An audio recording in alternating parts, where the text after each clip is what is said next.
What would you do if the whole world knew a secret about you? A secret that wasn't even true. And then we take a look at the story of a little boy who wanted to listen to some music one day. So he grabbed his tape deck, popped in his favorite tape, and started jamming to some tunes. But little does he know that his story may answer so many questions as to why the world is not filled with ghosts and ghouls. Today on Dead Rabbit Radio.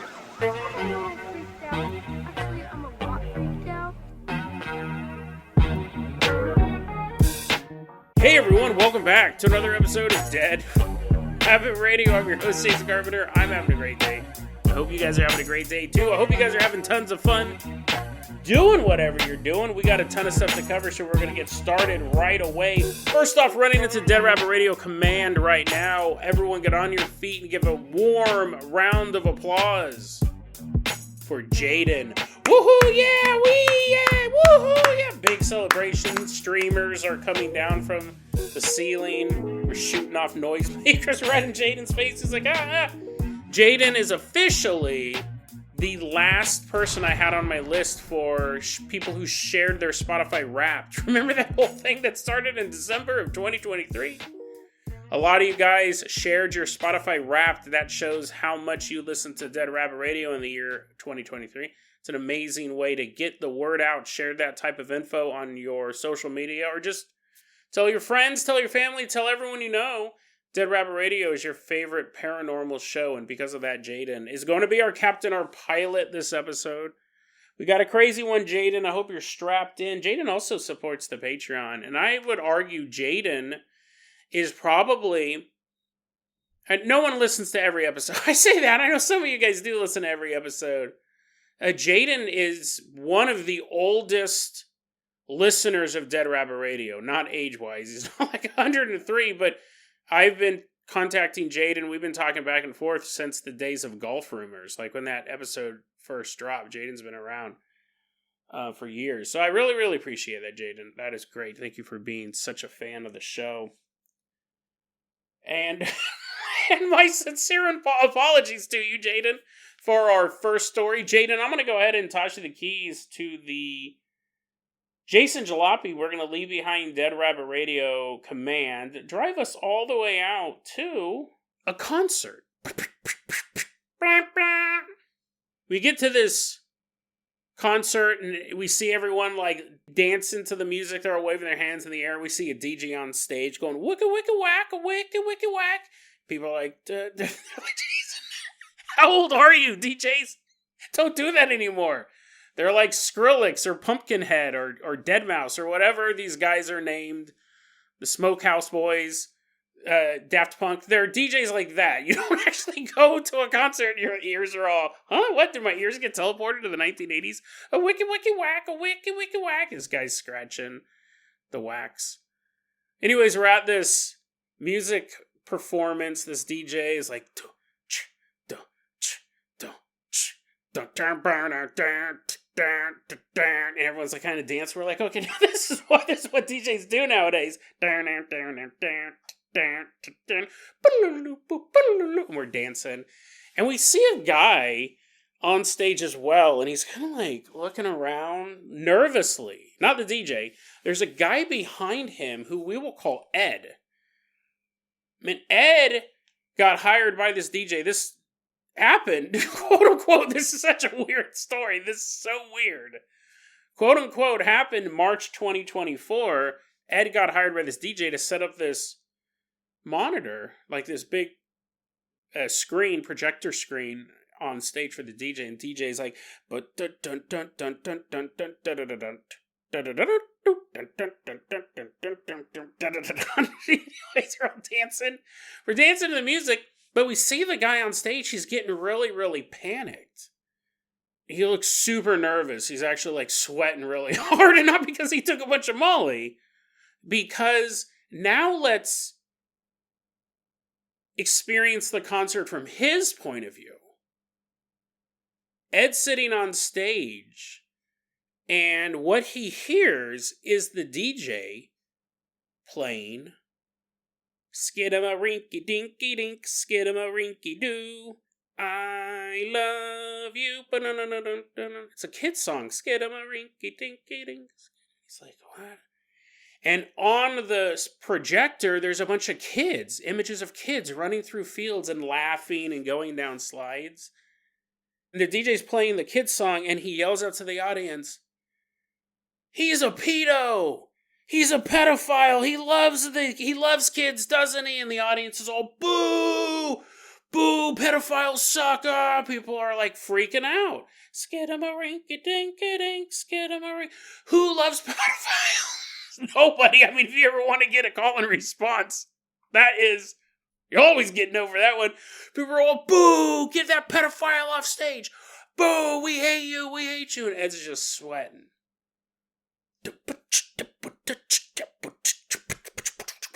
He's throwing a little old school scratching on that. We're back in the audience. And we're like, dude, that was weird. Like, what in the world was going on? Because obviously that didn't happen. We didn't hear anyone calling this dude a pedophile. We didn't hear any kids' music. But that's what Ed is going through. Ed, I found this account online, and it's so bizarre to me. I can't really... the nature of reality is so tenuous.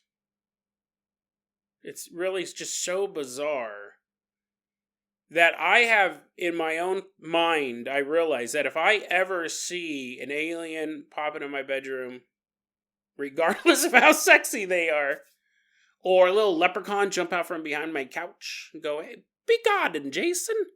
Welcome to the leprechaun kingdom. I'll take you behind the couch. Join me. See, a ghost, which I've seen ghosts before. I'm a little more... I probably want to do this with a ghost just because I've seen him so many times, but I would immediately believe I've lost my mind. I'm insane, and I need to go to a doctor. Or at least consult a WebMD. The leprechaun's like, oh yes, the number one place of information online.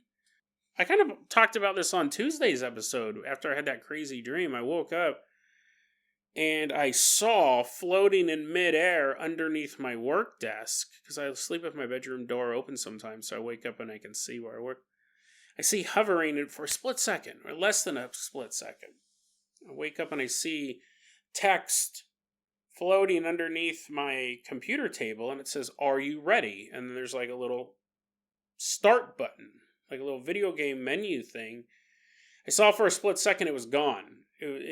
I'd never seen anything like it. And I immediately just sat there on my bed for the next 10 minutes thinking, did I just have a seizure? Am I insane?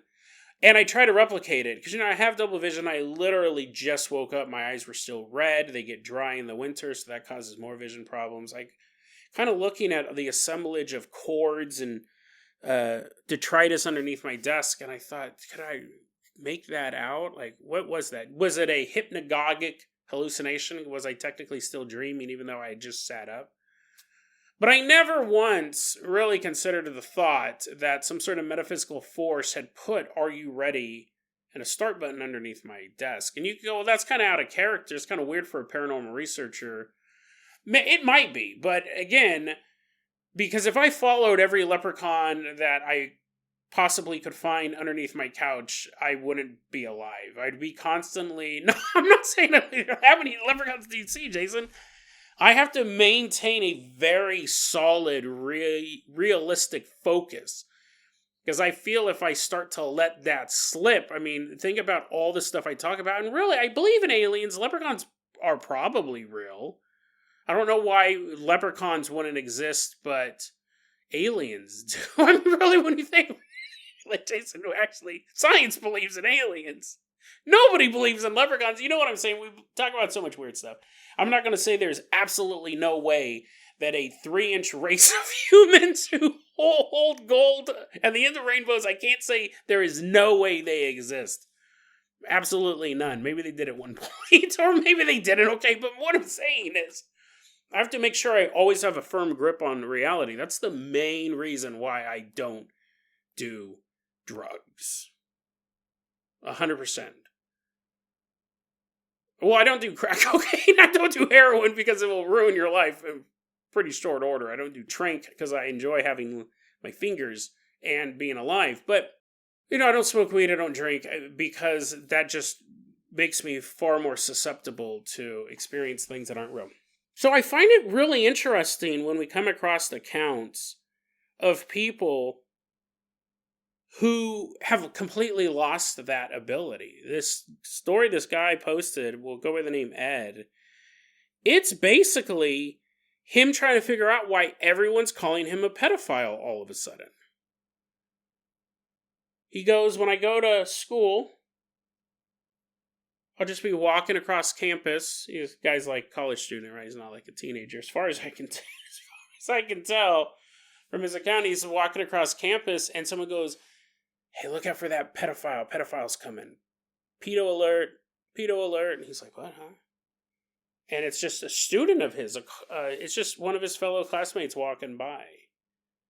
He's like, why did that guy call me a pedophile? I'm not a pedophile. Why would that guy call me that? And he goes to work. This all started summer of 2023, so it's been going on for a while. He goes, started summer 2023. I was at work, and I walked by one of my coworkers, and they go, pedophile. Why would you call me that? He doesn't get it. He's out shopping. He's like, okay, so my college classmates hate me. My coworkers think that I'm a pedophile. And he's like, finally, I'm out of my college. I'm out of my work. I get to go buy strawberries amongst total strangers. And he's not a pedophile as far as we can tell, because that would be a totally different story if he actually is a pedophile and they're reading his mind. But I don't, he says I'm not a pedophile, and I guess I'm taking him at his word for that one. But he goes to the grocery store, he's buying some food, and a person's walking by with their shopping cart, and they go, there's the pedophile. There he is. Turns around and he looks. Getting called pedophile would be bad. Getting called a pedophile in public, I argue, would be worse. And getting called a pedophile pretty much everywhere you went would be the worst possible. There'd be no way away from that. And he can't figure out why everyone's calling him a pedophile. And he said it really came all to a head when he was doing this DJ concert, when he was setting up the thing. And he says the DJ grabbed the mic and apparently was commenting about the kids on the projected screen and going, nice view, huh? Nice view. I bet you like that. But you like looking at them kids. Can you see it? Can you see it? Now, in reality, what I imagine happened was the DJ said, just wave your arms in the air and wave them like you just don't care. And the audience was doing that. But Ed's seeing something that's not happening. He's hearing things that don't happen, that nobody says. He said also back in 2023, he worked at a farm. He seems to be what's the term for someone who has a bunch of jobs? There's a specific term for it, a guy who has a bunch of jobs. But anyways, he seems to be like on hire stuff, right? Put that on your application. No, for 8 years I was on hire stuff. You know what I mean? Does a bunch of not side hustles. But anyways, the point is that he also worked at a festival on a farm, not a farm. He's all walking around, scarecrows calling him a pedophile. He's at this farm during a music festival, and he sees a baby, and he goes, peekaboo, and the baby's like, peekaboo, the baby's like, You're all hoping the baby called him a pedophile.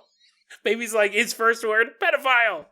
No, actually, that was that part of that story. Nothing else happened there, but later that night, he was sitting with some of his colleagues who also helped put together this festival, and they started making jokes about pedophiles. Now, what's interesting is I went through his posting history. He says that he is currently on an antipsychotic medicine, and he suffers from psychosis and anxiety. So, I mean, that's kind of what we figured. That's no big shock. And what's interesting is he posted this, and people online were saying things like, you should just quit. If your colleagues are calling you a pedophile, you should just quit. People are so rude these days, calling people, but they're not actually calling him that. That's the problem. Yes, if you go to work and all of your coworkers call you a pedophile, your boss calls you a pedophile, he writes it on your review, 4 stars. I have to deduct a star because you're a pedophile. Quit. Quit, 100%. But that's not what's going on here. People are actually not calling him a pedophile. I believe. I could be wrong. There could be a place on this world where everyone just calls everyone else that. But no. He's having... And what sucks is that he's on antipsychotic medication, but this has lasted almost a year at this point. And not only is it damaging his ability to function in society, right? Because, I mean, like, you would not want to go to work if people were calling you a pedophile. I'm afraid that something worse may happen. Now, I know a lot of people in psychosis aren't violent, especially people on their medication or following a treatment plan. I get it. I totally understand that. However, he writes this because he thinks these people, when people are saying, why don't you just quit your job if everyone thinks you're a pedophile, which again, I'm behind that advice. I think, yes, if everyone at your job thinks you're a pedophile, maybe quit. But he goes, someone asks, why don't you quit? And he says, quote, it doesn't sit straight to just leave while they say bad stuff about me. I can't let that happen in my book. Unquote. So that's I think where the concern comes from, is that he's like, well, I just can't leave. That would be unjust. That would be unjust. I deserve to be here, so I'm going to do something about it. I always say righteous violence is the best kind of violence. That's not a legal defense. I'm not recommending you do it. But when you get in fights, there's a huge difference between getting in a fist fight because both you guys are drunk and you're getting tossed out of the bar and you're continuing in on the street. There's another thing about risking your life to save somebody, right? Beating up somebody because they were hitting their kid or something like that. Righteous violence. Not a legal defense, but righteous violence is, it makes you feel good. Now, again, there was that story recently. I know I'm going all over the place, but I don't remember. I'll put in the show notes. Somebody was hitting on a girl at a bar, and she didn't want it. So this dude walks up to the antagonizer and says, hey, the lady doesn't want to be bothered right now. Why don't you leave her alone? And then the antagonizer guy leaves, and the young man sits at the bar, and the antagonizer comes back and smashes a beer bottle across the kid's face, and now he's blind for life. So, you got to choose your battles. I feel really bad about that. There's no jokes in that story. It's horrible. It's a horrible story. But anyways, when you think you're doing the right thing, when you think you're helping somebody, sometimes you put yourself in a bad situation. But this is an interesting story, and we'll wrap it up like this, because you don't even know that this is going on. As an outsider, you could be working with this guy. You could go to school with this guy. You could walk down the street and see this guy and say, hey. Like, he looks a little glum. You go, hey, what's going on, buddy? And he just hears you go, another pedophile. Like, it's that disconnect from reality I just find fascinating and terrifying at the same time, that I could sit there and watch a movie with somebody and I'm seeing Dune and they're watching Willy Wonka. Or they're just watching like an assemblage of bizarre clips that their brain's putting together, and they're like, why is the movie theater showing this? They're being mean to me. I bought a ticket for Dune, and they're showing me just geometric images with a cacophony of brass instruments overlaid it. Like, it's that much of a disconnect between you and this gentleman, Ed. And even before, it's interesting too, we'll wrap it up like this. Before the pedophile stuff started, he was already having delusions. He said when he walked down the street, people would clear their throats right when he passed them. He would make that connection. Then he said that as he was passing people, they would start going,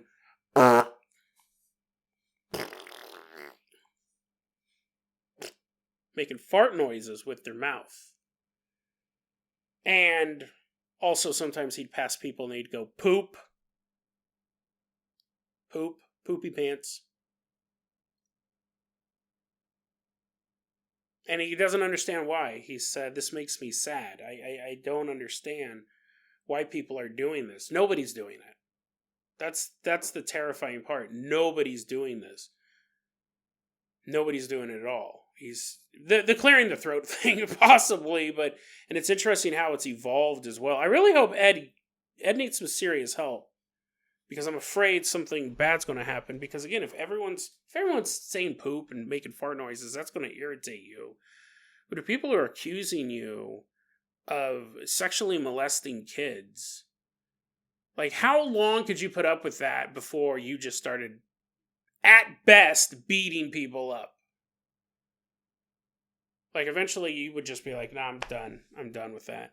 So hopefully this young man gets the help that he needs. It's interesting. And also, like, if I'm walking towards you, and let's say you're Ed, if I'm walking towards you and I don't do anything with my mouth, I'm just looking straight ahead, I'm not really thinking of anything, would Ed actually see your mouth go, like the cheek flares out and the vibration of the lips? So fascinating. Like I said, so terrifying. Losing your mind must be one of the worst things that can happen to a person.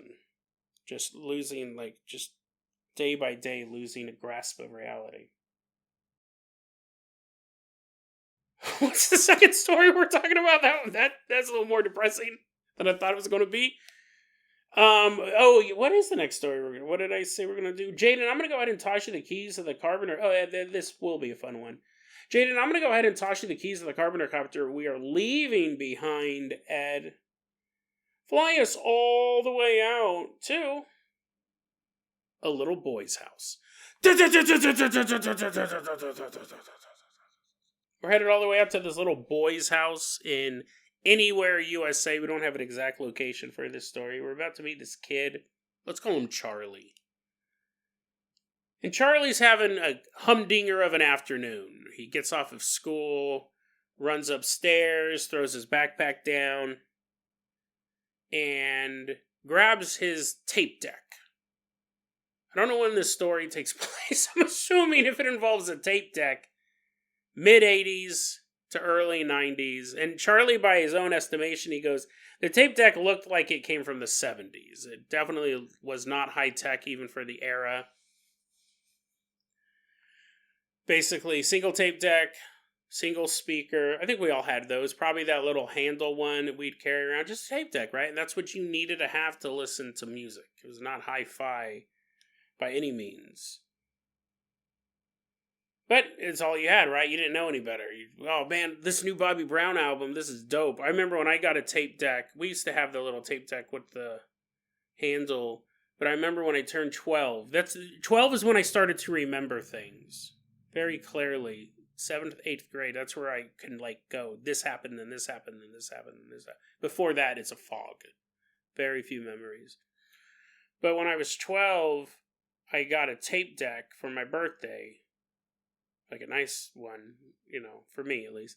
And I got Bobby Brown. Bobby Brown's album, My Prerogative. I don't know what it's called. And I remember I was so happy. That was one of those moments in my life that I can look back and say, you were truly happy. Your family got you something that you really, really wanted. You now had unlimited Bobby Brown.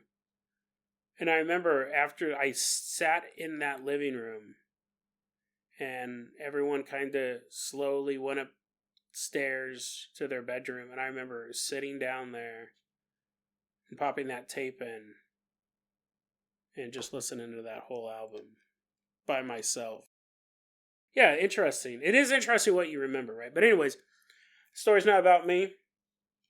because of that story. You're like, wow, Jason, if that is as interesting as the story you're about to tell, you're falling asleep, I'm waking you up. No. The story I'm about to tell you is way more interesting than that story I just told you. However, this is my podcast, so this is my prerogative. But anyways, we're hanging out with Charlie. He's listening to his tape deck. Charlie generally leaves his tape deck right out on the landing. So it's a 2-story house. He has his bedroom, and then there's a landing at the top of the stairs. And that's where he listens to the tape deck, because that's where it's the most accessible plug for him, where he plugs it into the outlet so he can listen to music and just sit up there and chill. I imagine draw, right, or read a book or something like that. Maybe he's working on his dance moves. Maybe he's just sitting there listening to music. I can't do that. I can't just go, the soothing sounds of this orchestra. I think it's super boring. I know people love to just sit and listen to music. I cannot. I have to be doing something. But anyways, I don't know this guy. I'm just assuming he's coloring or something like that. But anyways, he's listening to the music, and he always leaves this tape deck on the landing because that's where he listens to it, and then he goes to bed, comes out, next day after school, listening to the tape deck. Well, as he's sitting there, he's listening to the music, and the tape's playing. He looks over and he realizes the tape deck is not plugged in.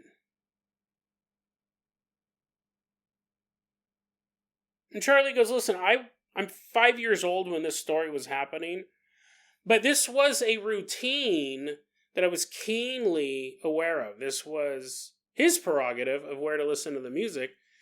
He would sit there and he would plug it in because there were no batteries in it.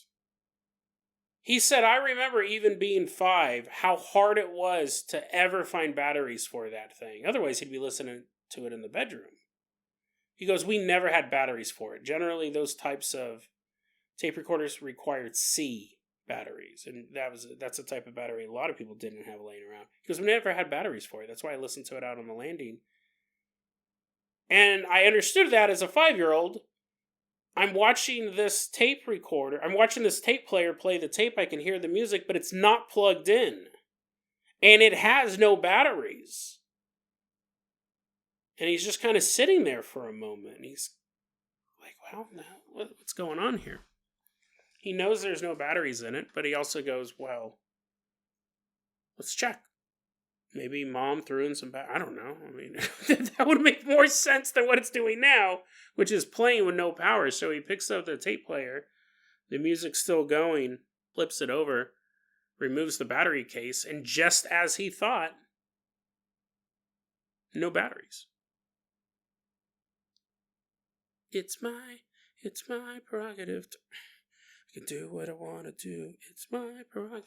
He puts the tape player back down, and he's like, what in the world? How is this possible? But Charlie also goes, I was 5. So I thought, wow, that's awesome. This is really cool. I have a tape deck. It doesn't need to be plugged in, and it doesn't require batteries. He doesn't necessarily think it's the most paranormal thing he's ever experienced. He just thinks it's cool. So he runs downstairs and he tells his mom, "Hey mom, the tape player upstairs." And mom's like, "Yeah, what about it, Charlie? What's going on?" And he goes, "It doesn't need batteries. It's not plugged into the wall, it's playing by itself." And the mom kind of turns to him and she goes, "What are you talking about?" No, mom, you won't believe it. Like, it plays by itself. The mom's like, "That's not true." Basically, call your kid a liar. "I'm busy, honey. There must be batteries in it." "No, mom, I checked." "No, honey, mom's busy. I gotta take care of some stuff." She really just blows him off. She doesn't believe him at all. He just goes back upstairs. Tell me why can I? He's listening to My Prerogative. He's sitting there and he goes, "Well, okay. I mean, maybe this is normal. Like, maybe I have nothing to compare this against. Maybe just sometimes things don't need electricity." He just continues listening to his music. A few days later, it's the same routine. Charlie gets home. Actually, do 5-year-olds have school? I don't know. But anyways, he's just running around the backyard. He's like, a hard day's work. Charlie Charlie goes, for the next couple days, the same thing. I would go and listen to my music on the landing, and I didn't plug it in, and it had no batteries, and I would just play the tapes. And it's so funny, the first time it happened to you, you'd be like, wow, this is amazing. By day 3 or 4, you kind of just figure it is a normal thing, but at the same time, in the back of Charlie's head, he goes, this isn't normal. There's other things that do. He's all unplugging the television set. He's like, that doesn't turn on. Unplugs the fridge. He's like, no, that doesn't turn on. So he goes back downstairs, and he goes, Mom, remember a couple days ago when I told you that the tape deck was playing without any power at all? There's no batteries in it. There's no power cord, nothing. The mom's like, vaguely I remember that. I have bills to pay. I have to work. You just run around in the backyard all day long. Well, yeah, that's still happening. It's been days now. There's no batteries in it. There's no electricity. And again, the mom blows him off. So this time Charlie goes, I'm just going to... This is super easy to prove. I'm going to bring the tape deck downstairs and show it to my mom. He brings the tape deck down. And he sets it down. He goes, Mom, just check this out. Just check this out. Not plugged in, right? And she's like, right. And he goes, let me put this cassette tape in. Okay. No batteries. And I'll prove it. He flips it over. Opens a little battery case. No batteries are in there. And she's like, okay. She knows what's going to happen, right? He's going to hit play. Nothing's going to go. He goes, no power. This has no power at all. No electricity, no battery. Yes, yeah, I get it, honey. There's like a pot roast burning in the oven. Hurry up, Mommy's busy. He once again shows her the cassette tape inside, hits play. Don't be cruel. Because I would never be that cruel to you. So don't be cruel. He's playing the tape. Perfectly playing the tape. And the mom just freezes. Completely catches her off guard. And she sits there for a moment, and Charlie's waiting for her to say something, anything. And she said, well, I just don't know then. And when Charlie heard that, he goes, I could tell by her tone she didn't want to talk about it. Like, this was the last time we were ever going to discuss this. The situation was done. He takes his tape deck upstairs and he's just sitting on the landing, listening to it. And eventually it's bedtime. And like he always does, he left the tape player on the landing and went into his bedroom and went to sleep. The next morning when he wakes up, he walks out to the landing. Tape player is gone. He's like, hey, Mom, where's my tape player at? I wanted to listen to some more Bobby Brown. I can't find it anywhere. It's not on the landing. I always leave it on the landing. Did you pick it up? Like, where is it going? Where did it go? And the mom's like, I didn't do anything with it. You must have lost it. He's like, what? No, I left it on the landing. And he starts kind of looking around for it. Maybe, looking in his room, looking around. He cannot find it anywhere, but he knows that it's not in his room. It's nowhere else but the landing where he left it, where he always leaves it. And he keeps asking his mom, where do you think it is? He's not accusing her outright of theft. It doesn't really pop in his head at the time. She just goes, I don't know, you must have lost it. And he knew that wasn't true, but like, what other thing could it be? What other possibility could have happened to this tape deck? He left it out on the landing. It's gone now. Oh, well, that sucks. I need to get a new tape player. It wasn't until years later when Charlie was thinking about this story and he goes, oh, now I know what happened to it. Or what he suspects happened to it. Because as you get older, you would start to realize how utterly bizarre that is. Even if you accepted for a moment that maybe it had stored up some power and I don't know how tape decks work, but I had a lot of them as a kid, junk ones. the little tiny speaker, before I got my awesome birthday one. So you could do weird things with them, right? You could hit. Sometimes the gears seem to turn for a split second with nothing plugged in. Like, it would do weird stuff for sure, mechanical things. But his tape deck played for days without any power. It's truly bizarre. Whether that is paranormal or or amazing Japanese engineering or somewhere in between, it's not normal. And as he got older, he goes, "Oh, I bet you anything my mother threw that away." Because it's creepy. It's something that breaks the laws of what you know to be true. It is impossible.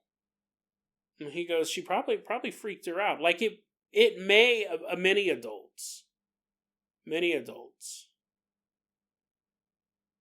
You're finding something that just shouldn't exist. This is posted online by someone going by the name Independence Much 1863. It's a really interesting story because it's so mundane. I love the mundane paranormal stories. I think there are a ton of these types of stories out there. I think these stories are actually the most common.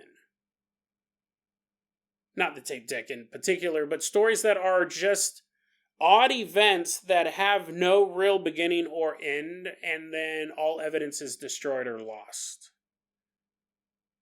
And until the invention of the internet, and until you started having communities arise where you would not just have a UFO community, a cryptid community, a ghost community, but truly a community about high strangeness, just weird things in the world, and people are able to trade these stories, this stuff never gets reported. Who would you send this to? You wouldn't send it to a UFO magazine. It has zero to do with ghosts. You wouldn't send it to any of the paranormal organizations.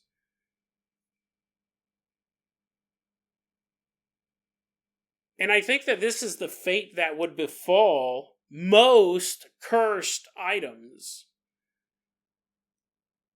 As paranormal researchers, or as lovers of the paranormal, we would love to take a look at these things, have possession of these things. They belong in a museum. If this story is true, then this item would be in a paranormal museum. I talked about this a lot. My own personal conspiracy theory, this would be in the hands of a government agency or some non-governmental organization that collects paranormal items as well. But not even they get to access it. It's in the garbage.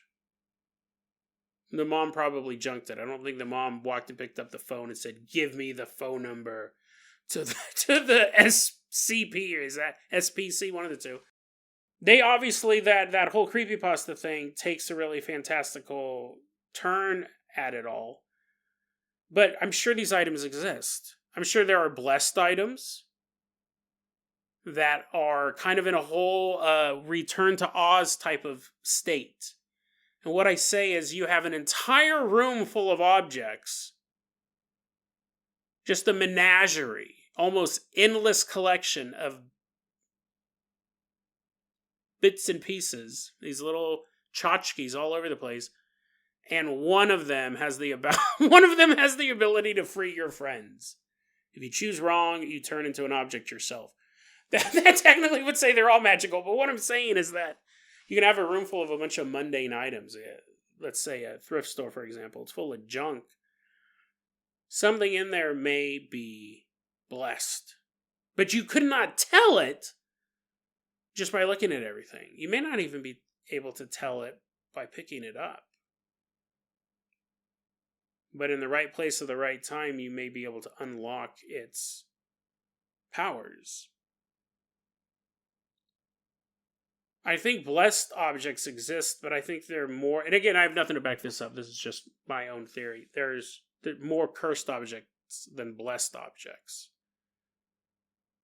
Because I would argue, I'm a pretty optimistic guy, but I think about negative things just because of the stuff I read, like true crime and people getting their face busted open by a glass bottle. I read more negative stuff. I assume, and this probably is not a good assumption, but I assume that people have more negative feelings throughout a day than truly positive ones. Like I said earlier in that story, I can remember that was one of those times I was truly happy.